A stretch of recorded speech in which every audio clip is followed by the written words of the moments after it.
Imagine being the leader of a powerful werewolf pack. Your beloved mate is suddenly attacked by unknown enemies, critically injured, and behind it all, there's a conspiracy involving the highest council of werewolves. Chapter 67. Erica, here I am fiddling with my fingers, not knowing how to go about it. We are on our way back from our date. I couldn't help but wonder what Jerome would say about it. I wanted to tell him about our trip, which will be in a week's time. I doubt if he will want to follow me. I knew that things had been hard for him these days. He's been training non-stop, and he has been trying to balance out the space between me and that training. He has been doing all he can to be there for me, and I'm glad for that. I knew that he wouldn't hesitate to escort me, but I knew that it might seem like I was forcing him to follow me. It seems like I'm doing something wrong by making him follow everything I want. I want him to have a great life because he has been there for me. The incident that happened that day is still fresh in my memory like yesterday. I could remember his courage and his willingness to protect me, and I'm happy for that. But I don't want him to keep hurting himself while trying to protect him. I don't know what I've done to myself if he ended up dead. There is no way I'm going to forgive myself for that. I will always feel guilty for killing my mate. There will be nothing that matters to me. I knew that he faked being dead for me to show my reaction, and I didn't take it well. What's the matter? You have been standing over there for some minutes now.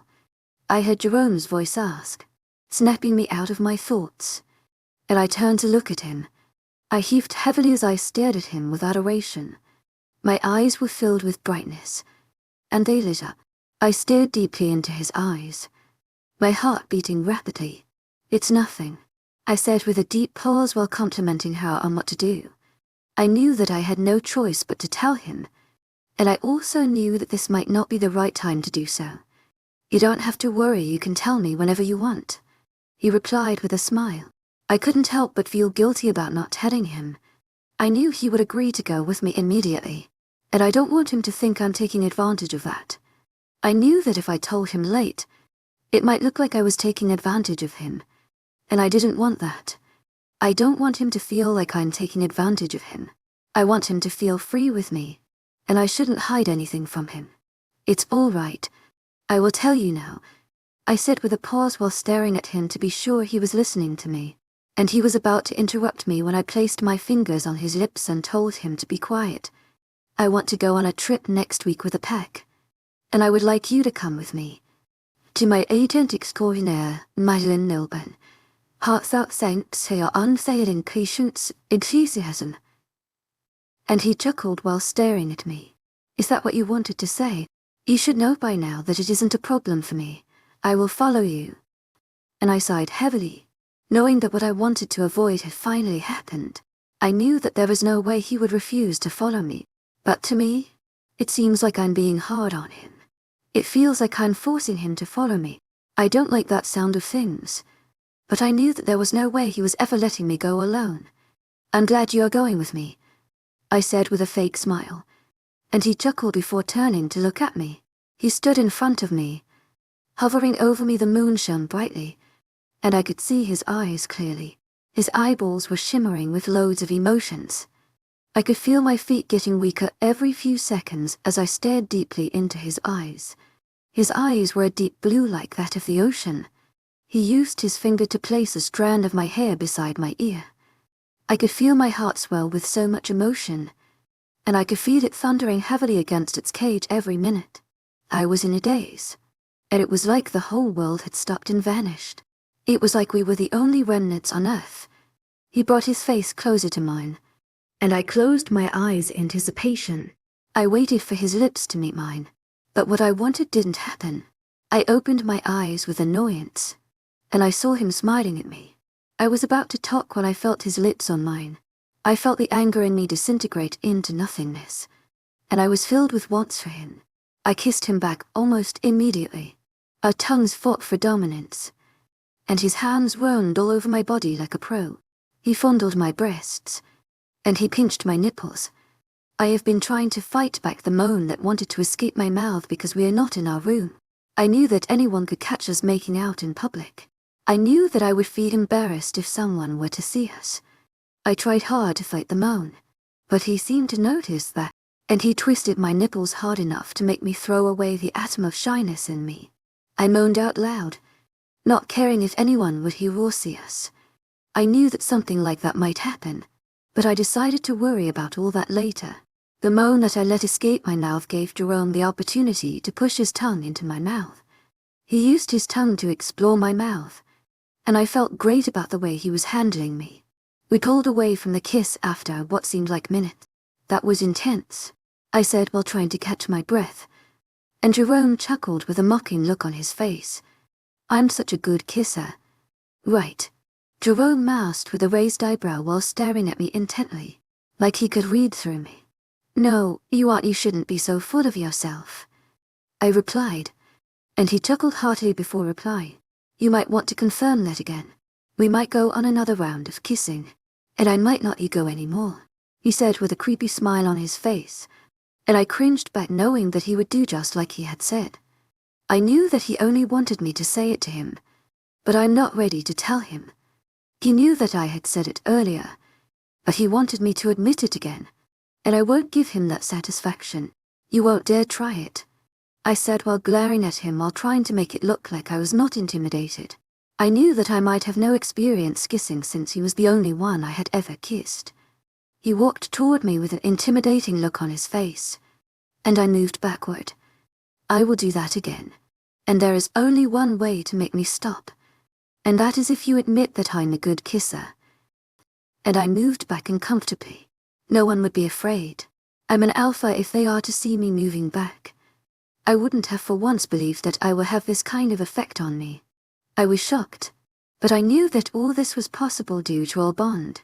I keep walking back, but I am stopped by a hand that firmly holds my waist, and I know with no doubt that the hand belongs to Jerome. Where do you think you are going, young lady? I heard him say, and I rolled my eyes while staring at him with a sarcastic look on my face. You go nowhere. And he slammed his lips on mine. I responded to the kiss immediately, forgetting that I had been moving away from him earlier. Part of me wants to leave and scream at him while telling him he is such a bad kisser, but the other part of me wants us to stay like that. I soon ran out of breath, and I broke free from his grip while breathing heavily. He wanted to grab me again, and I knew with no doubt that he would give me no chance to catch my breath, that he would continue kissing me. Fine. You are such a great kisser, I said as I breathed heavily while moving backwards. Wow, I knew I was doing a great job, he replied with an arrogant look on his face. Chapter 68. Otis. I called you all here to discuss a pressing issue, I said calmly while staring at their faces. You all can remember the boy who won the duel. I started staring at them with a frown on my face. I knew that they would all have reasons to hate Jerome after I was done talking, and I knew with no doubt that they would all support me. His name is Jerome. He is a threat to us and is an impending danger to our authority, I said calmly, and they all wore a confused look on their faces. I smiled inwardly, knowing that they would all be curious as to how dangerous he was. How is he a threat to us? One of the council members asked, and I glared at him with anger. I couldn't believe that he would dare to interrupt me without letting me finish my words. If you all can remember what happened the last time we had an encounter at the duel, he made everyone present bow their heads to him. He made some of you submit to him. Do you think it's that easy? I said calmly, with dangerous auras radiating around me. I see no reason why he is a threat to us. He was put in an uncomfortable position, and if I were the one also, I would have done that. He did a great job out there, and there is nothing wrong with him, the same council member who had talked earlier said. Some of the council members nodded their heads in agreement, but they dared not say a word. I felt my anger rise, and I couldn't help but wonder what to do. I knew that things wouldn't be easy since he had council members siding with him. I knew that it looked like I was losing to him. He seems to have those who have got his back. I feel like all the things that I have been doing are going to go to waste. I believe strongly that it won't go to waste as long as I don't give up. I believe that if I keep being lenient toward him, then all the council members will be fond of him.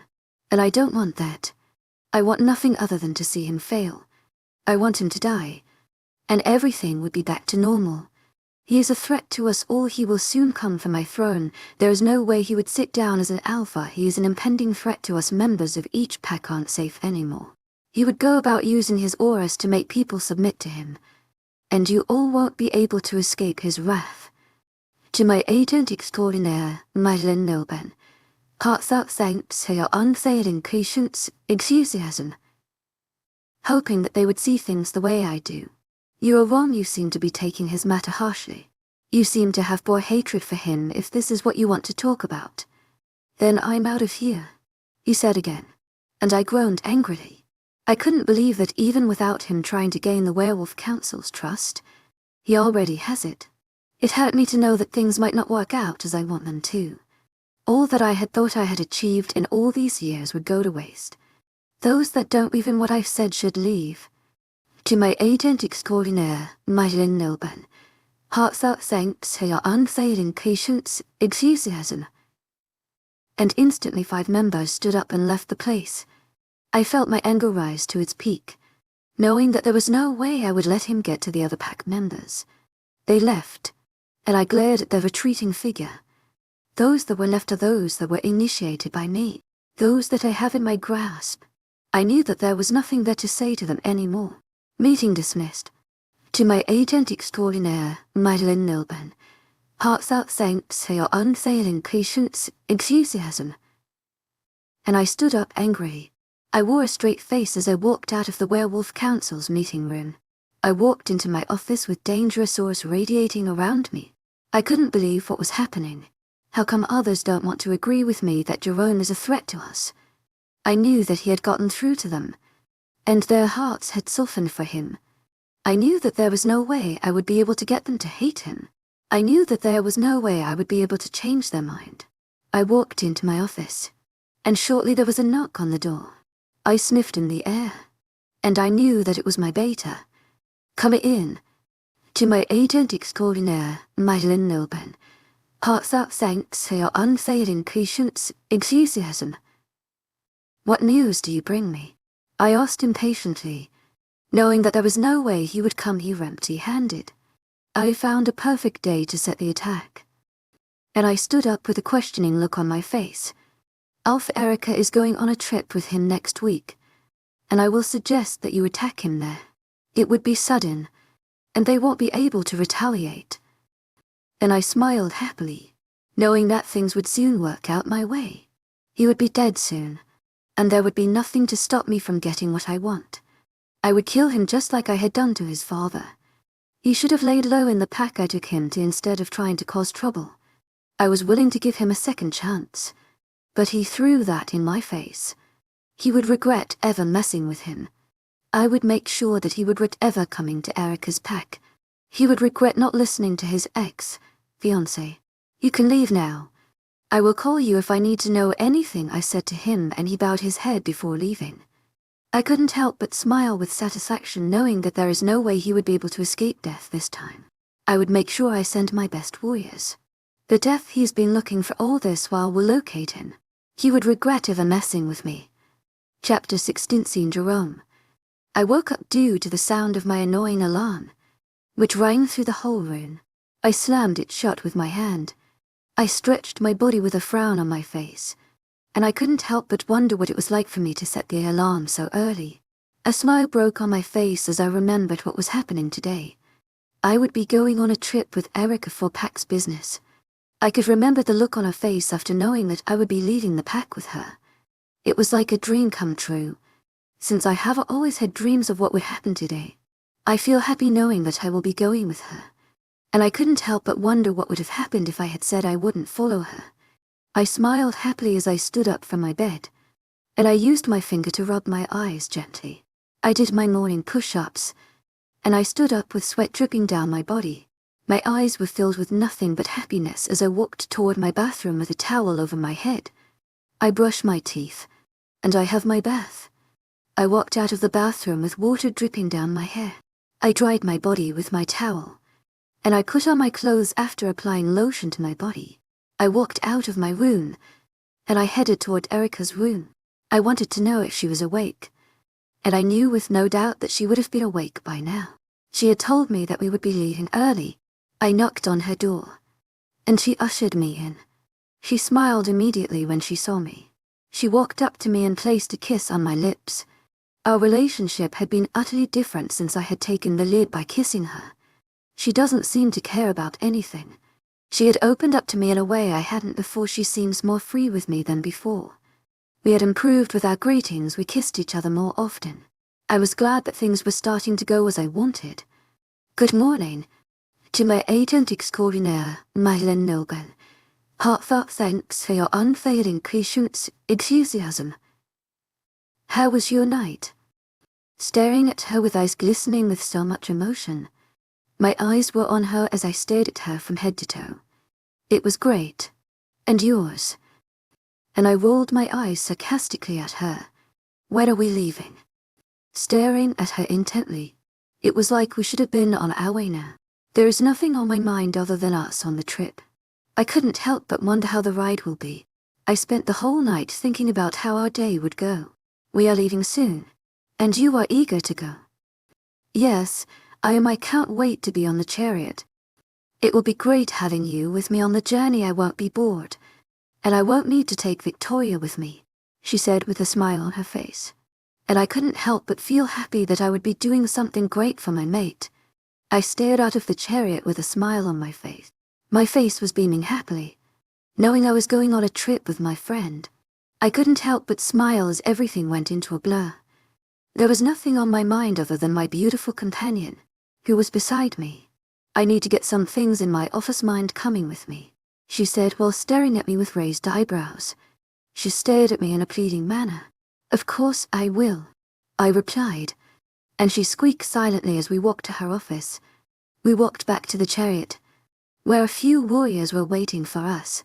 They would be following us with their horses, and some of them had taken their positions in front of the chariot.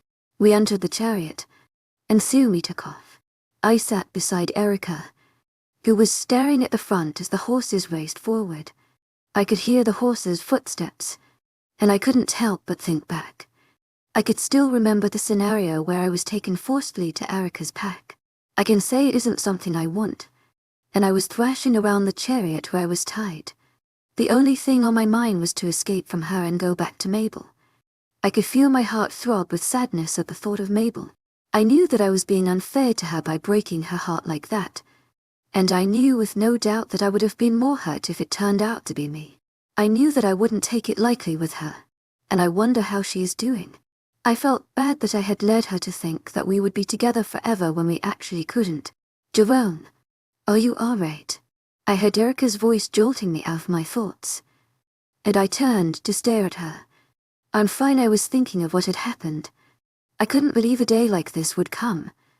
To my agent extraordinaire, Mylan Noban, heartfelt thanks for your unfailing patience, enthusiasm. And she chuckled with a smile on her face.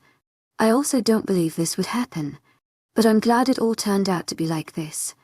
I'm glad the moon goddess made me your mate. Placing her head on my shoulders. It is a good thing that you didn't give up on me easily. I don't know what I would have done if I were you. I would have left without my friend, but I'm glad you didn't. I'm glad you took me to your pack, I said truthfully. Enough of the talks, let's enjoy the ride. To my agent extraordinaire, Mylan Noban, heartfelt thanks for your unfailing patience, enthusiasm. And she nodded her head in understanding. We were welcomed to their pack by their alpha, who seems to be fond of Erica and Di. I was with them as they talked about the pack's business. They included me in their talks, and after a while, they were done. We both walked back to our chariot after we were done. I feel my heart beating rapidly and with fear. I knew that something was going to happen. Something dangerous is coming our way, and I can feel it. But I knew with no doubt that things wouldn't work out. I knew that something was going to happen on our way, and I wanted to know what it was. But I feel like there is no way for me to find out other than for it to happen. My body was starting to overreact as we made our way into the chariot, and Erica seems to be aware of it. Jerome, are you all right? She asked worriedly as she stared at me with a creased eyebrow, and I breathed heavily, not knowing what to do. I'm fine, it's just that I'm having a weird feeling that things aren't right. I could feel some kind of weird feeling in my gut, and it's making me overreact, I said with a smile, trying to make everything look normal. You don't have to worry, I'm with you. And I smiled at her happily. I knew that was what she would say, and I knew that she might be worried that something was going to happen. But I knew for a fact that things wouldn't work out well. I don't want her to feel worried about anything. I will make sure I protect her my whole life if something were to happen. I will make sure she does not get hurt, regardless of the situation. Chapter 70. Erica. I couldn't help but feel worried about what Jerome had said. I knew that I shouldn't feel worried, but I couldn't help myself. It was like something bad was going to happen, like he had said. My hands were twitching vigorously. My eyes were filled with worry as I tried to hide the worried feeling I was having. I knew that it wouldn't be good if he continued to be worried like before. I knew that he wouldn't be happy about it. I snuggled up to him while whispering soothing words to him. I was starting to feel happy that nothing bad had happened so far. We were close to my pack already, and I had told the few warriors that were with us to be on high alert for an ambush. I knew that there was no way he would be lying to me, and I knew that he had smelt danger ahead of us. I was starting to let my guard down when I suddenly felt a change in the air. I knew immediately that something was going on. I knew that would change soon. I turned to look at Jerome, who had sat down appropriately, knowing something was different. He stared at me knowingly, and I knew with no doubt that something was going to happen. I could smell the hint of rogues in the place, and I knew that there were a lot of them. There is an ambush, I said to the warriors through the mind link, and they all seemed to have noticed that. The person who was riding the chariot took off running. We had been moving slowly before, but since things turned out like this, he took off running. I told you something was wrong, Jerome said with a fearful look on his face. I sighed heavily as I looked out of the chariot, and I could see the rogues that ambushed us. You need to be calm, or else things will definitely go wrong. We need to assess the situation, you don't have to worry. We are close to my pack, and I have mind linked the warriors. To my agent extraordinaire, Madeline Nilben, heartfelt thanks for your unfailing patience, enthusiasm. Staring at him, hoping he would be calm. I knew that it wouldn't be easy for him, and I knew with no doubt that things wouldn't go as planned. I should have known that something like this would happen since he was attacked a few weeks ago. I knew with no doubt that things would get shaky soon. I'm not worried about myself, but they must be after me. And I sighed heavily, not knowing what to say. I pushed Jerome out of the way as I heard the sound of an arrow approaching. I knew that the arrow was aimed at Jerome. The arrow penetrated the place where he was earlier. I turned to look at him again, and I saw that the place where he was sitting was cut open. He was on the floor, and I could feel the horse galloping each second. To my agent extraordinaire, Madeline Nilben, heartfelt thanks for your unfailing patience, enthusiasm. Get out of the chariot. He has been killed. I heard Jerome's voice, and I rushed out of the chariot, and almost immediately it crashed on a tree. Are you all right? I asked as I walked toward Jerome, not knowing what to say or do. He was on the ground with his hand bleeding. I knew he was in a lot of pain, and his hands weren't healing. See who we have here. If not Luna and her weak mate, I heard a voice say, and I looked up to see a man staring at me with a smirk on his face. I could smell the scent of rogues, and I knew with no doubt that there were a lot of rogues. I knew that this was a staged ambush. I knew that whoever was after Jerome's life was after him for something that he was not aware of. What do you want? Trying to keep my cool after he had called me Luna. I was angry with his words, but I tried to keep my calm, knowing that we were outnumbered.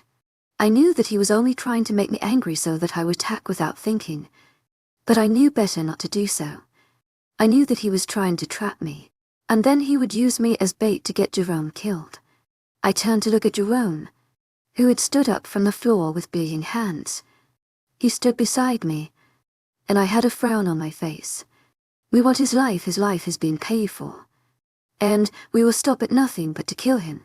You can leave unharmed, but your mate will be killed, the man said again, and all the rogues nodded their heads in affirmation. I felt my heart beat heavily as I stared around us. I could see the population of the rogues, and I knew we were outnumbered. I have tried linking the warriors that I came with, but there has been no reply from them. I knew that they must have been killed by the rogues. You will have to go through me. To my agent extraordinaire, webnovel. Heartfelt thanks for your unfailing patience, enthusiasm. And I felt Jerome knuckle me from behind, so I turned to look at him. You don't have to worry about me, you can. I will be fine. Don't forget I'm a Jerome whispered to me, and I sighed heavily, knowing that he would keep bugging me to leave here without me. You won't be able to change my mind. My pack warriors would soon be here. We need to stall off some time for them to arrive. I whispered back to him, and I heard him groan with a frustrated look on his face. Since you don't want to leave your weak mate alone, then you both must be ready to die, the man who seems to be their leader said, and I gulped down my saliva. I knew that the rogue should be nothing to us, that we were outnumbered, and not only that, Jerome doesn't have his Lycan's power. I knew that we might have a chance against them if he had his Lycan powers, but he doesn't. You don't have to worry about me, I will be fine, I said to Jerome, and he chuckled. I should be saying that to you, Jerome replied, and with that, we both went our separate ways. I have made up my mind to look out for Jerome. I would make sure he didn't get hurt. I will make sure that he stays alive until my warriors arrive. I knew that if my warriors were to arrive now, they would be gone within minutes. I knew that rogues aren't easy to take on, but they fight based on their animalistic instincts. I slid onto the ground, escaping a punch, but I was hit by a kick. I groaned in pain, and I knew that there was no way for me to win against them and also protect Jerome in my human form without any weapon. I knew that I should have been aware that something was going to happen since Jerome had been attacked. I knew it was my mistake to go on this trip without weapons and also with a few warriors. I knew things would have been different if I had taken enough warriors with me. I knew this wasn't my first time traveling with a few warriors and without a weapon. But I wasn't attacked. I shifted into my wolf's form, shredding my clothes into pieces. I was ready to pounce on the rogues. Chapter 71 Erica. I couldn't help but feel worried about what Jerome had said. I knew that I shouldn't feel worried, but I couldn't help myself. It was like something bad was going to happen, like he had said. My hands were twitching vigorously. My eyes were filled with worry as I tried to hide the worried feeling I was having. I knew that it wouldn't be good if he continued to be worried like before.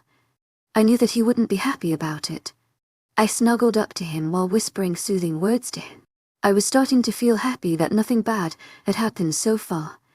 We were close to my pack already, and I had told the few warriors that were with us to be on high alert for an ambush. I knew that there was no way he would be lying to me, and I knew that he had smelt danger ahead of us. I was starting to let my guard down when I suddenly felt a change in the air. I knew immediately that something was going on. I knew that would change soon.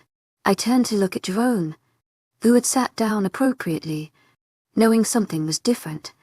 He stared at me knowingly, and I knew with no doubt that something was going to happen. I could smell the hint of rogues in the place, and I knew that there were a lot of them. There is an ambush, I said to the warriors through the mind link, and they all seemed to have noticed that. The person who was riding the chariot took off running. We had been moving slowly before, but since things turned out like this, he took off running. I told you something was wrong, Jerome said with a fearful look on his face. I sighed heavily as I looked out of the chariot, and I could see the rogues that ambushed us. You need to be calm, or else things will definitely go wrong. We need to assess the situation, you don't have to worry. We are close to my pack, and I have linked the warriors. To my agent extraordinaire, webnovel. Heartfelt thanks for your unfailing patience, enthusiasm. Staring at him, hoping he would be calm. I knew that it wouldn't be easy for him, and I knew with no doubt that things wouldn't go as planned. I should have known that something like this would happen since he was attacked a few weeks ago. I knew with no doubt that things would get shaky soon. I'm not worried about myself, but they must be after me. And I sighed heavily, not knowing what to say. I pushed Jerome out of the way as I heard the sound of an arrow approaching. I knew that the arrow was aimed at Jerome. The arrow penetrated the place where he was earlier. I turned to look at him again, and I saw that the place where he was sitting was cut open. He was on the floor, and I could feel the horse galloping each second. To my agent extraordinaire, Mylan Nilben, heartfelt thanks for your unfailing patience, enthusiasm. Get out of the chariot. He has been killed. I heard Jerome's voice, and I rushed out of the chariot, and almost immediately it crashed on a tree. Are you all right? I asked as I walked toward Jerome, not knowing what to say or do. He was on the ground with his hand bleeding. I knew he was in a lot of pain, and his hands weren't healing. See who we have here. If not Luna and her weak mate. I heard a voice say, and I looked up to see a man staring at me with a smirk on his face. I could smell the scent of rogues, and I knew with no doubt that there were a lot of rogues. I knew that this was a staged ambush. I knew that whoever was after Jerome's life was after him for something that he was not aware of. What do you want? Trying to keep my cool after he had called me Luna. I was angry with his words, but I tried to keep my calm, knowing that we were outnumbered. I knew that he was only trying to make me angry so that I would attack without thinking, but I knew better not to do so. I knew that he was trying to trap me, and then he would use me as bait to get Jerome killed. I turned to look at Jerome, who had stood up from the floor with bleeding hands. He stood beside me, and I had a frown on my face. We want his life has been paid for, and we will stop at nothing but to kill him. You can leave unharmed, but your mate will be killed, the man said again, and all the rogues nodded their heads in affirmation. I felt my heart beat heavily as I stared around us. I could see the population of the rogues, and I knew we were outnumbered. I have tried linking the warriors that I came with, but there has been no reply from them. I knew that they must have been killed by the rogues. You will have to go through me. To my agent extraordinaire, Mylan Nilben, heartfelt thanks for your unfailing patience, enthusiasm. And I felt Jerome knuckle me from behind, so I turned to look at him. You don't have to worry about me, you can leave. I will be fine. Don't forget I'm a Jerome whispered to me, and I sighed heavily, knowing that he would keep bugging me to leave here without me. You won't be able to change my mind. My pack warriors would soon be here. We need to stall some time for them to arrive. I whispered back to him, and I heard him groan with a frustrated look on his face. Since you don't want to leave your weak mate alone, then you both must be ready to die, the man who seems to be their leader said, and I gulped down my saliva. I knew that the rogues should be nothing to us, that we were outnumbered, and not only that, Jerome doesn't have his Lycan's power.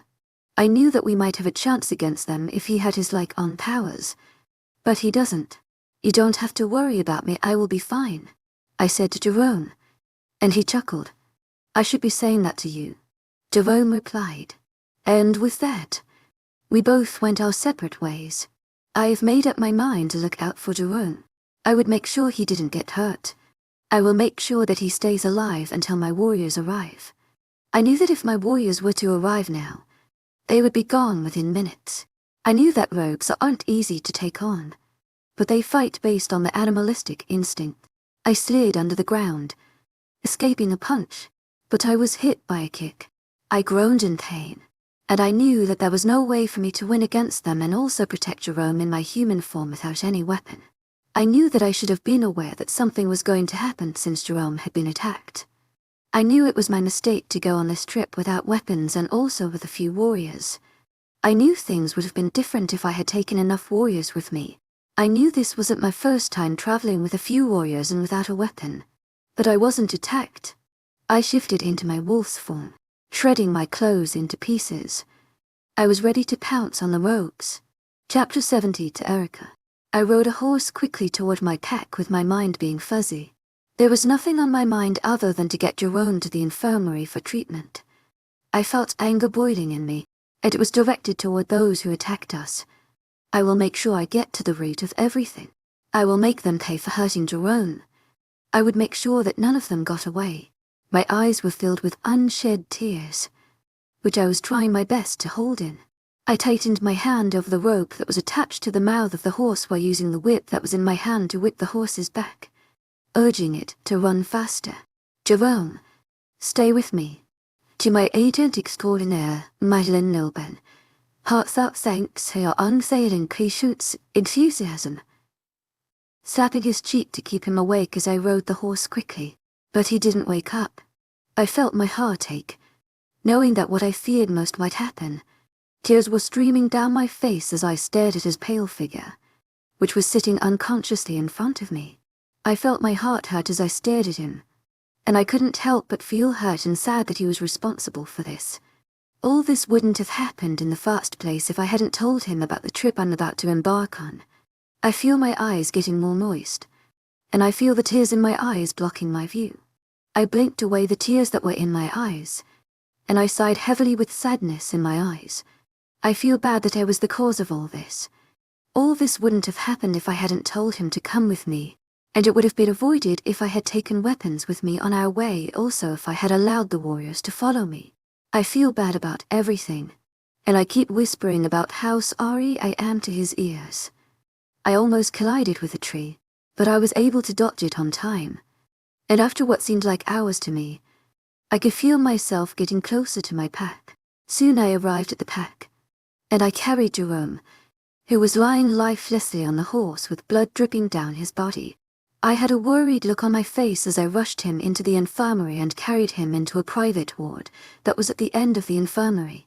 I had informed the head doctor to meet me at the infirmary. I had cleaned up the tears that had streamed down my face, but my eyes were still red from crying. Good evening. To my agent extraordinaire, Madeleine Nilben, heartfelt thanks for your unfailing patience, enthusiasm. I heard the voice of the head doctor. Get to work, anything mustn't happen to him, I said with a stern look on my face. I walked out of the ward immediately, knowing that there was no way I would be able to stand in the ward as the doctor operated on him. My eyes were filled with anger toward those who were responsible for this. I knew that the only way to get things done was to find out who was responsible. I would make the person suffer my wrath, and he or she would pay for what had happened. I will repay the person 1,000 folds. I will make sure he regrets everything he did to Jerome and me. I will make the person pay with his blood. I made my way toward the prison after I mined, linked the warriors who came to the place to know if they had arrived yet. I told them to take the rogue who was caught to the torture room. I told them to take him to my private torture room, which has never been used by me before. I had created the torture room for those who wouldn't confess to their sins, and it contained various torturous weapons that would make one confess to what one had done. It will make one spill the secret that has been kept.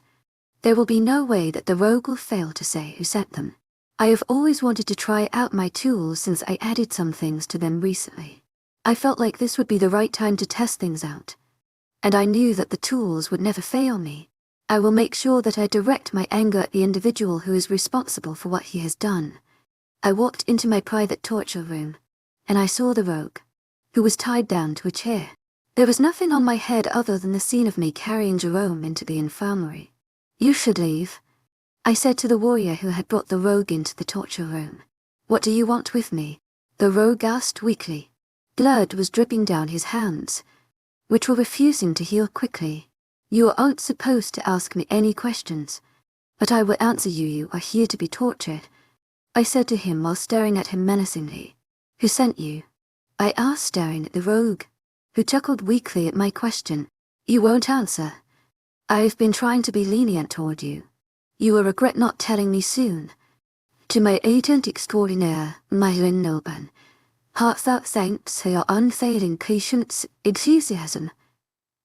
And with that, I took out a knife from the racks of tools in the room, and while doing that, I made sure that there was noise coming from the other tools that were in the room. I walked toward him and stabbed the knife into his legs, and he screamed out in pain. I looked at his eyes, and he still had the resisting look on his face. I knew that he wouldn't be replying to me anytime soon, and I would have to keep doing what I love most. I walked toward the direction of the tool, and I took out a hammer and chisel. I walked toward the rogues, and I used the hammer to hit the knife, pushing it deeper into the leg of the rogue, who screamed out in pain again. Blood was dripping down his legs, and blood had spilled all over my face. But I didn't care. All I wanted at that moment was for the rogue to confess. But he wasn't ready to. I grabbed the chisel that was lying on the ground and used it to create a hole beside the knife with the help of the hammer. My eyes were filled with anger that the pleas and cries of the rogues fell on deaf ears. "I'm ready to confess," I heard him say, and I stopped what I was about to do next. I was going to twist the knife that was still buried in the legs of the rogues. I was sent by. "Go fuck yourself, bitch," I heard him say, and I felt my anger rise to its peak. I grabbed the knife and twisted it immediately. The man shrieked with pain, and I removed the knife from his legs. I stabbed the rogue's leg continuously, and soon his whole leg was filled with blood. The rogue was still not replying, and that made me even angrier. I stabbed the rogue in his neck with so much force, not caring if he would die. I was about to grab the knife from his neck, but I was stopped by him. "I will tell you who it was," he screamed with all his might while breathing heavily. "Well, start taking," I demanded. "It was one of the werewolf councils," he stated as he breathed heavily, and I felt my heart stop beating. "Who is it?" And he smiled at me. "You will have to find out for yourself," I heard him say, and I was about to torture him with the knife in his hands when he moved back with so much force that the knife ended up cutting his neck. Chapter 73. Mabel. I have been moody for the past 2 days, and it was because of the threat I received from Alpha Otis, the head of the Werewolf Council. I knew that there was no way that I would be able to get things back to normal. I signed a deal with the devil incarnate, and I knew that soon my life would change from good to bad. I knew that things wouldn't have been this bad if I had stayed here and not tried to watch Jerome fail while trying to be with his mate. I feel like soon I will be given a huge assignment by the so-called head of the council, and I know that there is no way I will be able to escape that since he has a lot of connections. Here I am in my room, sitting down on my bed, lost in thoughts with my eyes wide open. I wasn't aware of my surroundings until I heard a whiff of air heading into my room, and I knew with no doubt that it was the lunatic head of the council who had sent a letter through the arrow again. The arrow impaled itself on the wall, and I felt my legs start itching. I knew that it was because I was nervous.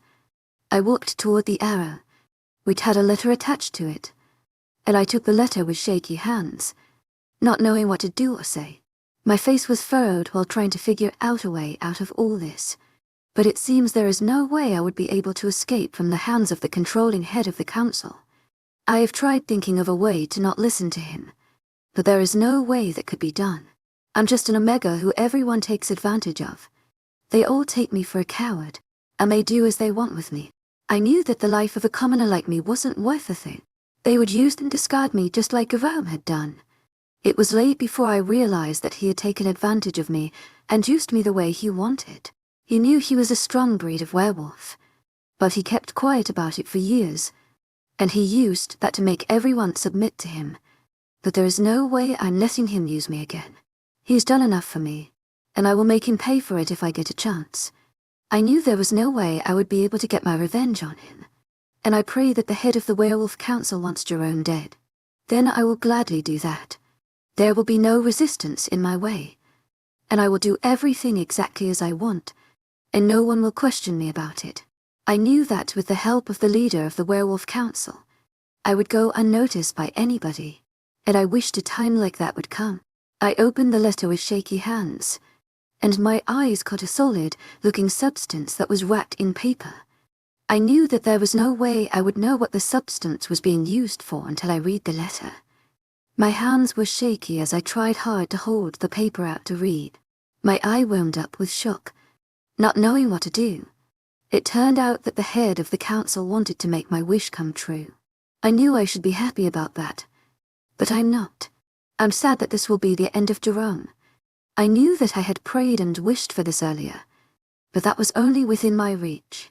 Alpha Otis had ordered me to go to Ek with the aim of killing Jerome. It was said that the substance in the paper was a dangerous one that can kill within 12 hours, and its remedy is rare. He told me that this was my opportunity to get my revenge. He threatened to kill my parents if I refused to do as he had said. And he said I should make all this money go to no one. I felt my legs get weak, and I fell down on the floor with a panicked look on my face. My eyes were filled with nothing but sadness after knowing that my parents might be killed because of me. I wouldn't let anything happen to them, and instead I will carry out what they wanted me to do. I will make sure that my parents don't die. I will make sure they live, and if it causes me to be a murderer. I knew that this was also an opportunity for me to get revenge, Jerome, but I don't want to, and I have no choice but to do it. The head of the werewolf council put me up to this, and he had me in a tight spot. I sighed heavily, knowing that it would be better if I went and got things ready. I knew that I would need to dispose of all these letters for me not to get caught, and I will do just that secretly. I knew that could only be done at night, but that doesn't mean I should be reckless with it. I knew that my being reckless with it would cause everything that was hidden to be open, and I wouldn't want that. I hid the things under my bed with the intention of throwing them back when I woke up in the morning. I was nervous about the whole thing while being confused about who to choose. I knew that if I were to choose to help Jerome, I would be in a lot of trouble because my parents would die. I don't want to lose my parents over Jerome, who doesn't seem to care about me. He doesn't care at all, and he thinks that I'm something he can use and discharge. I knew that if it were to be before, then it would have been difficult for me to choose Jerome over my parents. I knew that would be childish of me since he was only using me, and I'm glad I'm back to normal. I walked out from my room with the intention of busting the alpha. I was going to tell him about everything because I don't want something weird to happen. I knew that it might seem easy for me to say that I would be killing Jerome rather than myself to get it done. I want the alpha to give me permission to leave the pack. I don't want a situation where I would sneak out and get into trouble, thereby causing harm. One thing I have always learned is that no matter what I'm about to do, I need to contact the alpha to inform him of it. I don't want to go out and cause trouble outside. I knew that what I was going to do was something dangerous, and I needed to have permission to do anything before going ahead with the plan. I knew that I might relay Alpha Otis for his protection, and then he would betray me. Chapter 74. To my agent extraordinaire, Madeline Logan, heartfelt thanks for your unfailing patience, enthusiasm. It came as a shock to me that the Werewolf Council was involved, and I knew with no doubt that there is no way anyone would believe that. But I knew more than anyone that I clutched anyone completely. I knew that my trust might get shattered overnight, and I decided to keep my findings secret. I knew that I didn't want to alert the culprit that I had a piece of information and that it would serve as bait to catch the culprit. I couldn't wrap my head around what had happened, but I knew that the rogue's death would also help with everything. I will make sure that only Jerome and my bait know about my findings. I knew that if it got to the ears of the others, we might not be able to catch the culprit. I need you to dispose of the body of the rogue, I said as I linked a pack warrior to dispose of his body. I walked out of the place with blood all over my face, and it all belonged to the deceased rogue. My face was stone cold, and I was a bit relieved from the stress of Jerome being in the hospital. My gaze hardened as I made my way toward my room. The thought of Jerome being in the hospital doesn't sit well with me, but there's nothing I can do about it. I walked into my bathroom and tore off the clothes I was wearing, not having it in mind to wear them again. I knew that if I kept wearing the clothes, they would keep reminding me of the incident that happened today. I sighed heavily as I let the water hit my skin softly, and after a while I took my sponge and scrubbed some soap on it. I scrubbed my body using the sponge. I sighed softly as I relaxed under the shower while trying to keep myself calm. I knew that my parents would have been waiting for me to give them feedback on what had happened, and I will tell them exactly what they need to know. They should know that a council is involved, and I know that my parents will find ways to sort things out with me. They would help me with everything I need to do. I walked out of the bathroom with a towel tied around my waist. My eyes were furrowed while thinking of Jerome's condition. I wore my clothes, and I headed toward the place where my parents had told me to meet them. I walked in immediately, and I saw all of them gathered in the room. They all turned to look at me with a pitiful look on their faces, which I deem unnecessary. I groaned with a hint of anger, as I couldn't stand the pitiful look in their eyes. "Are you all right?" my mom asked, and I fumbled with the tip of my lips. "As you can see, I'm fine, let's just get straight to the point. Is this the reason you requested a meeting at the inn? I said it arrogantly, not meaning my words. But what had happened made me act like that. I feel bad about the tone I used when I was talking to her, but I'm not in the right state of mind. And my parents seem to understand. And the same goes for my beta. The inn is made for private issues that we don't want anyone hearing about, or prying into the inn as somewhere private that only the beta and alpha know about. The inn isn't somewhere known to everyone, and its building can't be seen by anybody since it was built under the ground like a dungeon. There was a room that could be used to access the room, but the room was hidden behind a cupboard that had weird writing on its wall. One would have to do everything required for everything to open up, and it wasn't noticeable to anyone since the cupboard had books that were arranged in it. Let's get straight to the point. I would like to know more about all that has happened, my dad said, and I nodded my head, knowing I had no choice other than to tell them all that had happened. Jerome was attacked some weeks ago by some rogues, and I was there to save him from the hands of the rogues. I didn't take that seriously, and I forgot about planning for what could happen. I did think that nothing would happen to him or that we would be attacked. I explained with a pause as I stared at them, wanting to be sure I had their undivided attention. I had tortured the rogue who was caught by me, and it turned out that he was sent by a member of the council of the werewolf, and the rogue killed himself without telling me the full details. To my agent extraordinaire, Madeleine Nilban, heartfelt thanks for your unfailing patience, enthusiasm. And I could see their eyes morph into those of a shocked person. This is more serious than I thought. I have thought we are only after a pack of rogues who are after him, but it seems I was wrong, Samuel exclaimed, and I rolled my eyes. There is something more to it than you think. The person after Jerome knows about his powers. The person isn't after him because of you. The person wanted to hunt him down. There seems to be something between the two, my dad said for the first time after I arrived. I nodded my head, knowing that what he was saying was true.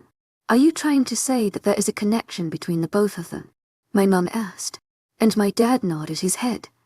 The person is a member of the council, and that fact implies that whoever acted out of line when the duel was still going on must be the one, my dad added, and I couldn't help but think of who had acted out of line, and the person that came to my mind is Otis.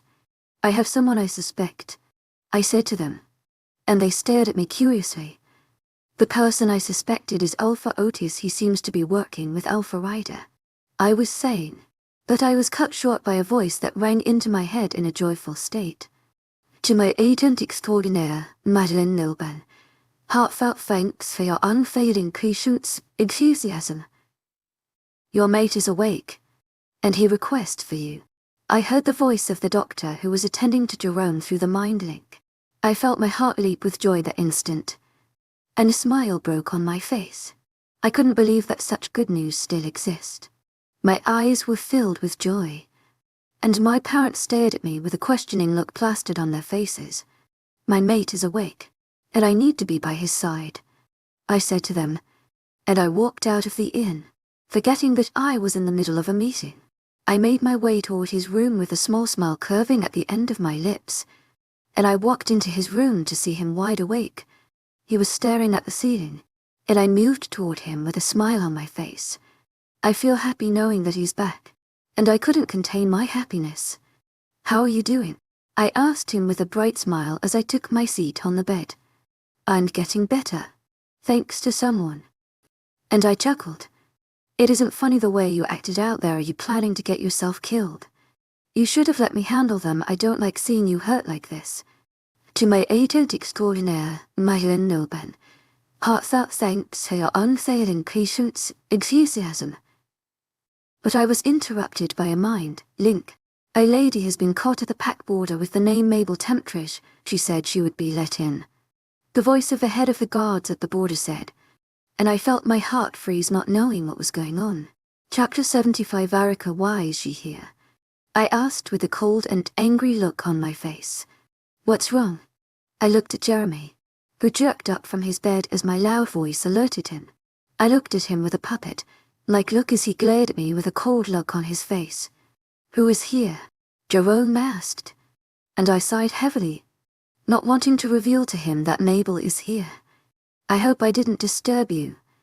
To my agent extraordinaire, Madeline Nilben, heartfelt thanks for your unfailing patience, enthusiasm. Hoping that would be enough to make him forget about what I had said, I had planned on sending her away before he interrupted me, and I knew that this wouldn't have happened if I had kept my mouth shut. What's the cause of your exclamation? Looking at me with a worried and concerned look. If there's one thing I love about him, it's the love and care he always shows me. I want to be with him for all of eternity. I was informed that Mabel is at the pack border. To my agent extraordinaire, Madeline Nilben, heartfelt thanks for your unfailing patience, enthusiasm. And he looked at me with a shocked expression. He groaned out in pain as he tried to get up from the bed, showing how angry he was. Please be careful, I said as I quickly supported him and laid him back on the bed. I smiled inwardly, knowing that he didn't want to see her. With his current expression and mood, I could tell that he wasn't happy to hear about her arrival. I don't know why, but I feel happy and delighted that he doesn't want her again. What's wrong? Pretending not to know, he looked for a while before clearing his throat. What's happened? And I looked at him with a confused look. Where's she? He asked again, and I scoffed inwardly. She's at the pack border. To my agent extraordinaire, Madeline Nilben, heartfelt thanks for your unfailing patience, enthusiasm. To my agent extraordinaire, Madeline Nilben, heartfelt thanks for your unfailing patience, enthusiasm. And he looked at me with a cold look. Why is she at the pack border by now? And I stared at him with a furrowed gaze. What do you mean? Somehow feeling angered by his words. She should have let me in. And I looked at him with a cold look. Why should she be let into the pack anyhow? What do you mean? Why can't she be allowed to join the pack? Trying to sound cool even though it was obvious that he was already angry. Why is he angry? Is he angry because of her? I asked myself that question, but I couldn't get an answer to it. Thinking of her, I changed my attitude toward him. Yes, she shouldn't be let into the pack because she's an outsider. I blunted. She's not an outsider, he said with a cold look on his face. I wonder why he was angry when I brought up Mabel's conversation. I think something is wrong. Why isn't she? You broke up with her. Right. And he nodded his head with a stern look on his face. Yes, he responded. What is she to you? Do you still have feelings for her? And he looked at me with a surprised look. It's obvious that my question caught him off guard. Why are you asking? Because I wonder why you're working yourself up because she was kept waiting at the pack border. To my agent extraordinaire, Madeline Nilben, heartfelt thanks for your unfailing patience, enthusiasm. And he looked away with a sigh. What is she to you? I asked again. This time he groaned out with a frustrated look on his face. She's my girl. Stopping mid-sentence as he realized what he was about to say. What do you mean? She's your what? I asked with a cold and angry tone in my voice. She's nothing to me. To my agent extraordinaire, Madeline Nilben, heartfelt thanks for your unfailing patience, enthusiasm. You can send her if you want, I don't care. And made her go to sleep. I pulled him gently back to my chest. Please don't be annoyed. I don't want you to be in pain. To my agent extraordinaire, Madeline Nilben, heartfelt thanks for your unfailing patience, enthusiasm. And he nodded his head gently.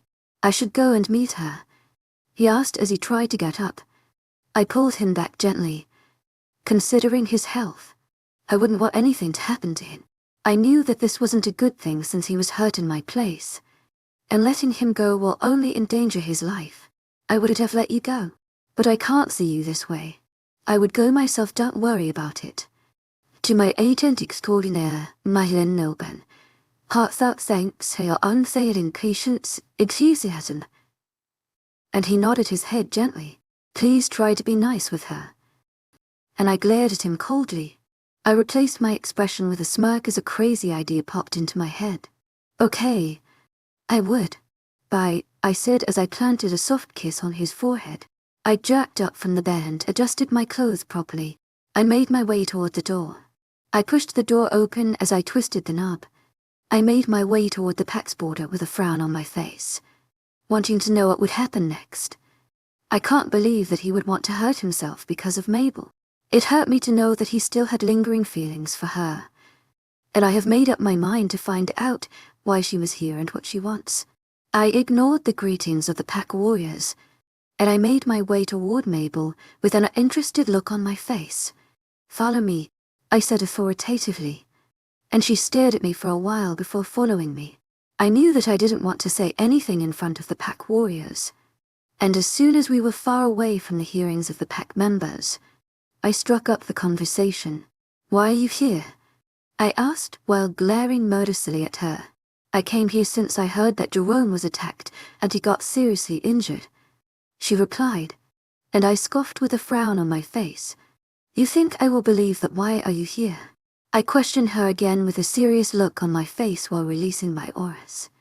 She bowed her head involuntarily while trying to resist the force, but she had no way to resist it since she was an Omega, so she finally gave in. She bowed her head, and after a while, I stopped releasing my aura. "I came here to stay for some days to take care of him. I was worried about him," she said innocently, and I couldn't help but feel like there was something she was hiding. I knew that her innocent look wasn't enough to fool me, but I knew that I had to let that slide, and I would do everything in my power to make sure that she didn't finish whatever she came here to do. "I have my eyes on you, and don't you dare try to misbehave with him," I said with a threatening look on my face, and I showed her my claws before retracting them. I walked in the direction of the infirmary, and I stopped suddenly, causing her to halt. I turned to look at her while staring at her from head to toe. I can feel that something is different, but I can't place my hands on what is going on. "How long do you intend on staying?" Eyeing her. I don't know why, but I feel worried that Jerome would be with someone like her. I knew that there was no way her intentions were clean. She had said she wanted to take care of him, and I doubt if that was her real intention. I feel like there is no way she would want to help Jerome recover as quickly as he can't since he has already hurt her. "I will stay for 2 days. And I sighed heavily, knowing that I would have to find a place for her to sleep. "I will prepare a room for you, where you will stay," I said with a frown on my face, knowing that someone like her isn't to be trusted. They are said to be green snakes under the green grass. "You shouldn't misbehave," I said to her as I opened the door to his ward, and a gasp escaped her now that she saw him lying on the bed with bandages on his body. She rushed toward him with a worried look on her face. She seems to be genuinely concerned about him, but I knew not to believe what I saw. "Jerome, how are you doing?" Mabel asked, and I glared at her secretly, then walked to sit down beside Jerome.